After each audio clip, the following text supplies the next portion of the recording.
할렐루야. 아크릴판을 설치하고 나니까 여러분하고 단절된 것 같은 느낌도 들고요. 또 제가 갇혀 있다는 느낌도 듭니다. 그런데 우리 성도들의 안전이 또 중요하니까 이렇게 설치를 했습니다.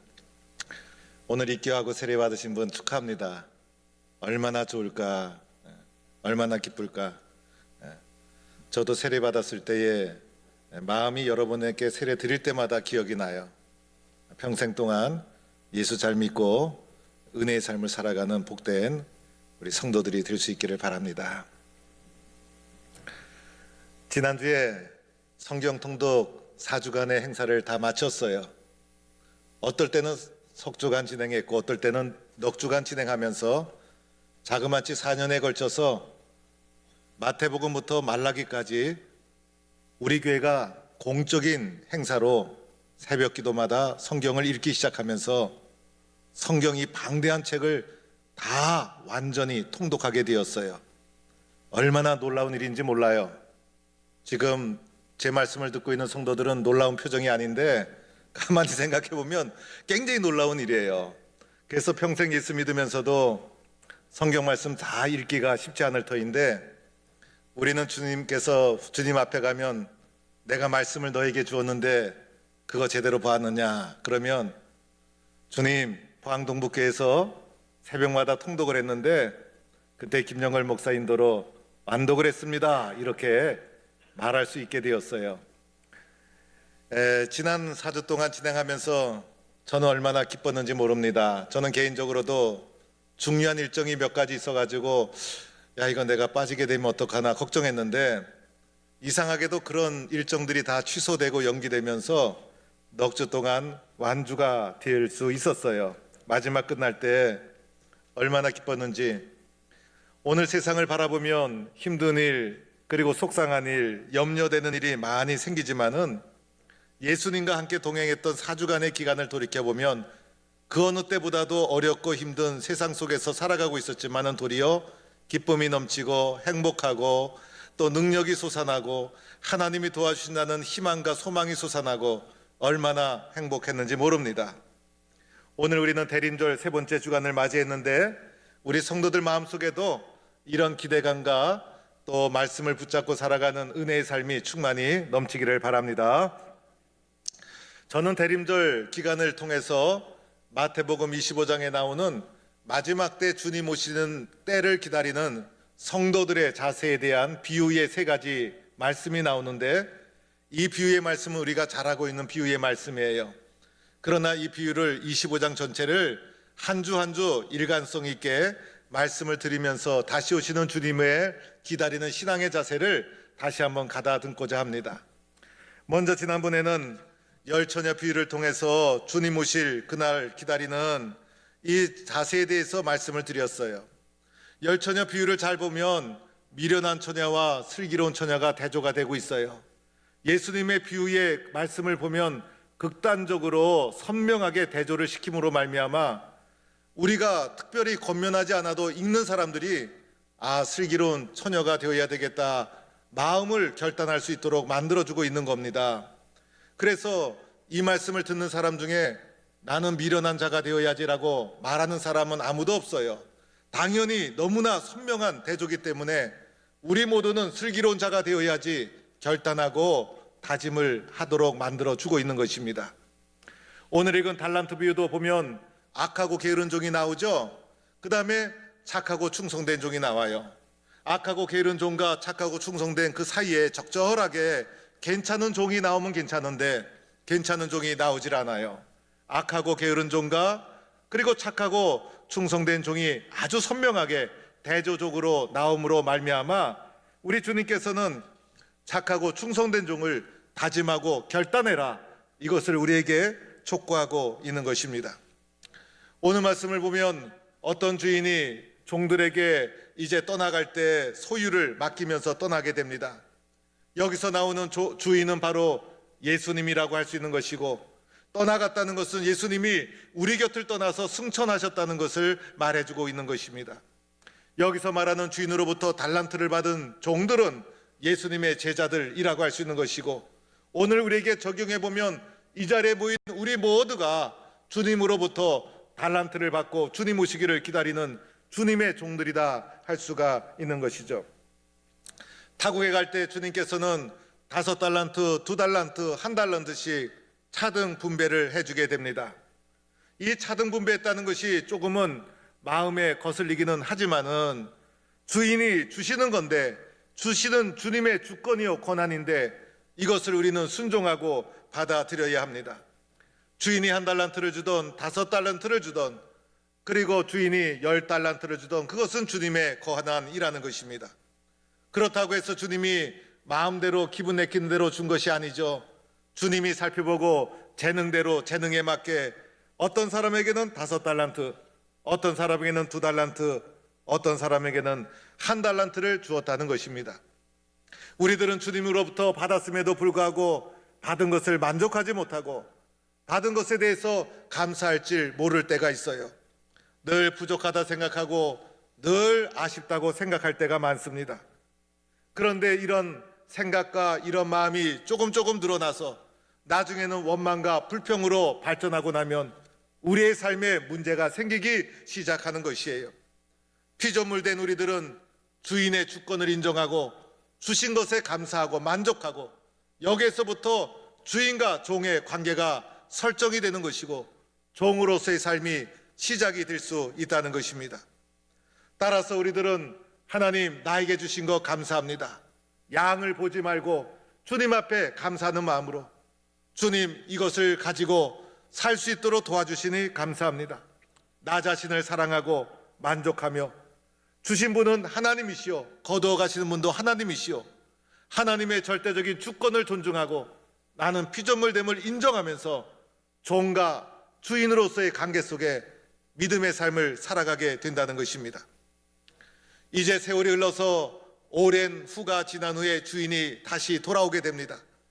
오랜 후라는 것은 주님의 다시 오심이 시간이 걸릴 수가 있다는 거예요.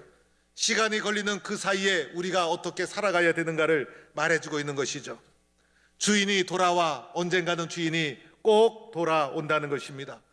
그때가 되면 주인께서 우리에게 1달란트, 2달란트, 5달란트를 주었는데 그것을 주님이 우리와 결산하게 된다는 것입니다. 결산의 결과 어떤 사람은 악하고 게으른 종이 되고 어떤 사람은 착하고 충성된 종으로 분별이 되기 시작한다는 것입니다. 여러분, 오늘 말씀은 악하고 게으른 종과 착하고 충성된 종을 아주 대조적으로 구분함을 통해서 우리로 하여금 착하고 충성된 종이 될 것을 분명하고 결단을 촉구하고 있는 말씀이 오늘의 비유의 말씀인 것입니다. 그러면 우리들은 오늘 말씀 속에서 어떤 사람이 착하고 충성된 종이 되었는가를 살펴보고자 합니다. 착하고 충성된 종은 2달란트와 5달란트 받은 종이 착하고 충성된 종으로 주님 앞에 인정을 받게 됩니다. 주인이 돌아오자 이 사람들은 주님 앞에 이렇게 말합니다. 주님, 저희들에게 5달란트를 주었는데 5달란트를 남겼습니다. 주님, 저희들에게 2달란트를 주셨는데 저 또한 2달란트를 남겼습니다. 그러자 주인이 이들에게 이렇게 칭찬합니다. 잘하였도다. 주인이 보고를 듣고 잘하였도다. 이런 주님의 칭찬을 받는 순간 마음에 얼마나 기쁨이 넘쳤을까. 우리가 믿음의 길을 걸어가다가 훗날 주님 품 안에 갔는데 주님이 우리들을 맞이하면서 잘하였도다, 이 칭찬 한마디면 얼마나 기쁠까. 더하여 주님이 이렇게 말합니다. 착하고 충성된 종아, 잘하였도다. 착하고 충성된 종아. 우리들을 착하고 충성된 사람으로 인정합니다. 이런 말을 듣게 되면 얼마나 마음이 시원할까, 얼마나 기쁨이 넘칠까. 오늘 2달란트와 5달란트 받은 사람이 이런 칭찬과 인정을 받게 된 것입니다. 그리고 주인이 이렇게 말합니다. 적은 일에 충성하였다는 것입니다. 적은 일에 충성했다는 것입니다. 뭔가 대단한 일을 해서 이런 칭찬을 받은 것이 아니에요. 적은 일에 충성했다는 것은 누구나 할 수 있는 일, 우리 모든 성도들이 평범하게 실천할 수 있는 일들을 가리키는 것이죠. 이러한 적은 일에 충성하였음에 마지막 결론으로는 주인의 즐거움에 참여할지어다, 예수님과 함께 온전한 구원의 잔치에 참여하게 되는 놀라운 축복을 누리게 된다는 것입니다. 우리의 동부의 성도들은 모두가 착하고 충성된 종이 되어서 주인의 즐거움에 기쁨으로 참여하는 성도들이 될 수 있기를 주의 이름으로 간절히 축원합니다. 그러면 우리가 여기서 살펴보아야 될 것이 있어요. 어떻게 해서 착하고 충성된 종이 되었는가? 어떻게 해서 이 사람들은 이렇게 착하고 충성된 종이 될 수 있었는가? 세 가지 이유를 살펴볼 수가 있습니다. 첫 번째로는 이 사람들은 주인에 대해서 늘 긍정적인 사람이었습니다. 하나님에 대해서 긍정적이었고 주인에 대해서 늘 긍정적이었습니다. 주인은 나를 사랑하신다. 주인은 나를 믿고 신뢰한다. 주인은 나에게 믿고 많은 것을 맡겨주셨다. 주인은 나와 언제나 동행하신다. 하나님에 대해서, 주인에 대해서 긍정적인 생각을 가지고 있었던 사람이었습니다. 긍정적인 생각을 가지다 보니 이 사람들의 초점은 주인의 뜻이었어요. 주인의 뜻이 무엇일까? 주인의 의도가 무엇일까? 그래서 주인의 뜻에 순종할 수 있었던 것입니다. 악하고 게으른 종은 어떠했습니까? 자기가 중심이었어요. 그래서 늘 자기에게 초점이 놓여진 사람이었던 것입니다. 부정적이었고 그리고 게으른 자들이었어요. 그러나 오늘 착하고 충성된 종은 언제나 긍정적으로 주님 앞에 순종하는 자였다는 것입니다. 주님에 대해서 긍정적이었고 주님의 말씀을 잘 경청하려고 수용하는 태도와 자세를 가지고 있었어요. 주인을 존중하고 주인을 인정했어요. 주인을 사랑하고 주인을 신뢰했어요. 이런 긍정적인 태도가 이 사람들로 하여금 착하고 충성된 종이 될 수 있도록 만들어 주었다는 것입니다. 믿음 생활에도 긍정적으로 해야 된다는 것을 말해주고 있는 것입니다. 하나님은 나를 사랑하시는 분이야. 하나님은 나를 끝까지 책임져 주시는 분이야. 내가 얼마나 힘들고 어려울지라도 하나님은 나를 절대로 포기하지 않아. 하나님은 나를 어떤 일이 있어도 사랑해 주시고 도와주시는 분이야. 내가 하나님의 말씀을 의지하고 살아가면 하나님은 반드시 나를 축복해 주실 거야.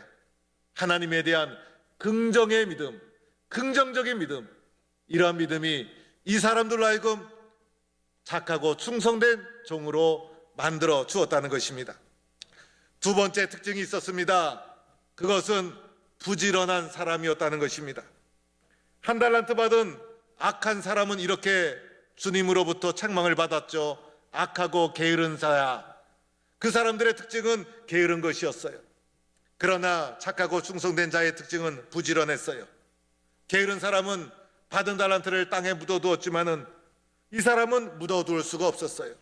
바로 가서 장사하고 바로 가서 모험을 시도하고 바로 가서 실천하고 바로 가서 순종하고 끊임없이 움직이고 행동하고 실천하는 부지런한 모습. 주님 앞에 주님의 뜻이라면 언제나 부지런하게 긍정적으로 움직이는 사람, 행동하는 사람, 실천하는 사람. 그래서 그것이 이 사람들로 하여금 착하고 충성된 종이 될 수 있도록 만들어 주었다는 것입니다. 세 번째 특징이 있어요. 이것은 이 사람들이 서로가 비교하지 않았다는 것이죠. 특별히 그 중에서도 2달란트 받은 사람이 훌륭했어요. 5달란트 받은 자와 적게 받았음에도 불구하고 비교하지 않았어요. 하나님, 왜 저 사람은 5달란트 주고 나는 2달란트 주었습니까? 비교하고 원망하지 않았다는 것입니다. 다른 사람과의 비교 속에서 나를 보지 않았다는 것이에요. 오직 주인 대신 하나님만 바라보았다는 것입니다. 신앙생활에서 중요한 모습이죠. 사람을 보지 않고 주님을 보고 믿음의 길을 걸어갔다는 것입니다. 주인이 맡겨주신 일에만 초점과 충실함을 가지고 실천했어요. 다른 사람과 비교하다 보면 넘어지고 실족하게 됩니다. 그러나 주인만 바라보고 가니 결국은 적게 받았음에도 불구하고 착하고 충성된 종으로 인정받을 수가 있었다는 것입니다. 여러분, 우리는 지금 마태복음 25장 종말의 때를 어떻게 준비하며 살아가야 되는가를 여러분에게 예수님의 비유를 들어서 말씀을 전해주고 있어요. 성경에 보면 재림에 대한 분명한 2가지가 있죠. 그때와 그 시는 알지 못한다. 예수님은 갑자기 도둑같이 우리에게 임하신다는 것입니다. 또 하나의 주님의 재림에 대한 특징은 예수님은 어느 날 갑자기 오시되 꼭 오신다는 사실입니다. 예수님은 우리에게 갑자기 오시고 꼭 오시게 되는데 이 예수님을 기다리는 우리의 신앙이 어떠해야 되는가를 마태복음 25장의 비유를 통해서 말씀해 주고 있는 것입니다. 열처녀 비유를 통해서는 내적인 기름이 충만하게 채워져야 된다. 외적인 등만 준비되는 것이 아니라 내적인 기름이 충만해져야 되지 않겠는가. 이것이 주님을 기다리는 우리들의 삶의 모습이어야 한다는 것입니다. 오늘 달란트 비유의 초점은 어디에 있을까? 주님 앞에 긍정적인 믿음을 가지고 끊임없이 움직이고 행동하고 실천하라는 것입니다. 악하고 게으른 종은 게으르고 아무것도 하지 않았어요. 그러나 오늘 착하고 충성된 종은 실천하고 움직이고 그리고 순종하는 사람이었어요. 행동하는 실천이었고 봉사하는 신앙인이었다는 것입니다. 마음속의 영적인 충만만 채워졌다고 가만히 있어서는 안 된다는 것입니다. 이 내적인 충만을 가지고 오늘 삶의 현장으로 부지런히 뛰어나가서 신앙의 내용을 실천하고 순종하고 행동하는 신앙인, 이것이 주님을 기다리는 우리의 모습이어야 한다는 것입니다. 요즘 코로나가 성도들의 삶을 게으르게 만들고 있는 것 같아요. 그래서 뭔가 귀찮은 것이 좀 생기면 코로나 때문에 이렇게 핑계를 대도록 만들어 주었어요. 그래서 그러다 보니 우리의 신앙생활도 조금씩 게을러지는 것 같아요. 주님 오실 날은 다가오고 있는데 우리의 신앙은 점점 게을러지고 우리의 삶에 커다란 핑계거리, 코로나 때문에라는 것이 생기고 말았어요. 그래서 코로나 때문에 신앙생활 게을리하고 교회 오는 것도 핑계대고 와도 되는데 오지 아니하시고 기도생활도 줄어들고 봉사도 줄어들고 코로나가 우리의 신앙을 점점 게으르도록 만들어주는 것이 아닐까. 이렇게 살다가 마지막은 어떻게 될까? 우리에게 남아있는 작은 신앙마저도 사라지고 없어지면 어떡하나 걱정하고 염려하지 않을 수가 없습니다. 여러분, 주인으로부터 또는 예수님으로부터 달란트를 받지 않은 사람은 한 사람도 없습니다. 우리 모두는 주님으로부터 1달란트, 2달란트, 5달란트를 다 받은 자입니다. 오늘 말씀에서 양의 크기가 중요하지 않습니다. 오늘 말씀이 주목하는 것은 달란트를 받은 자의 태도요, 자세인 것입니다. 이 태도와 자세가 우리의 삶에 얼마나 중요하고 소중한 기본이 되는 것입니까? 나는 주님 앞에 게으르고 악한 사람으로 살아가고 있는가? 아니면 주님께서 맡겨주신 것을 가지고 긍정적인 마음을 가지고 부지런하게 움직이는, 실천하는, 행동하는 신앙인인가? 주님이 주신 달란트가 있는데 하나님, 이것을 주님을 위해서 사용해야 되지 않습니까? 긍정적인 마음을 가지고 오늘도 부지런하게 나는 실천하고 움직이고 있는가? 이것이 다시 오시는 주님을 기다리는 복된 길이라는 것을 우리에게 말해주고 있는 것입니다. 착하고 충성된 종은 그냥 마음이 착해서 인정받은 것이 아니었어요. 악하고 게으른 종은 마음이 악하고 독하고 죄진 사람이 아니었어요. 아무것도 달란트를 받았음에도 불구하고 실천하지 않은 것이 악하고 게으른 종이었고, 주님께서 주신 달란트를 가지고 긍정적인 마음을 가지고 오늘도 삶의 현장에서 순종하고 실천하고 행동하고 봉사했던 이 사람을 착하고 충성된 종이라 불렀던 것입니다. 오늘 이 시대에 코로나가 계속되고 어려운 시기지만은 하나님, 저는 그냥 있을 수가 없습니다. 오늘도 주님 앞에 실천하고 움직이겠습니다. 긍정적인 마음을 가지고 순종하겠습니다. 그리하여서 착하고 충성된 종으로 주님 앞에 인정받고 칭찬받는 동부의 모든 성도가 되기를 주의 이름으로 간절히 축원합니다.